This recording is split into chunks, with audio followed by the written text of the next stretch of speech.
ఏ యవనస్తుడినైనా చుట్టూ ఉన్న సమాజం ఈడు మంచోడండి అంటదా? ఎందుకు?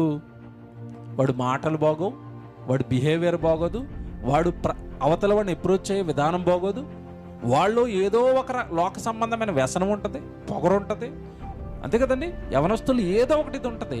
అందుకే చూడండి, యవ్వనంలో ఉన్న వాళ్ళని ఎక్కువగానండి చాలా తక్కువ శాతం అండి ఈ యవనస్తుడు మంచోడు అన్న ముద్ర ఎవడి మీద ఉండదండి.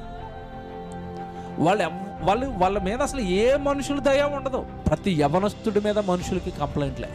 హృదయంలో దేవుడు మాటలుంటే అవతల వాళ్ళు గౌరవిస్తాడు, అవతల వాళ్ళని ప్రేమగా ఉంటాడు, అవతల వాళ్ళకి లోబడతాడు. పెద్దోళ్ళు కదా చెప్పేదని వింటాడు. దేవుళ్ళో ఉన్నవాడు లోబడతాడు, భయపడతాడు, సరెండర్ అవుతాడు.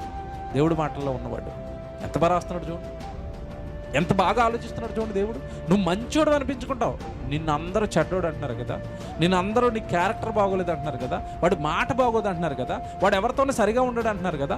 ఇవన్నీ మారిపోవాలి అంటే హృదయం అనే పలకల మీద దేవుడి వాక్యము ఉండాలి. యవన కాలంలో ఉన్న బిడ్డలు ఏ లోపము లేదండి.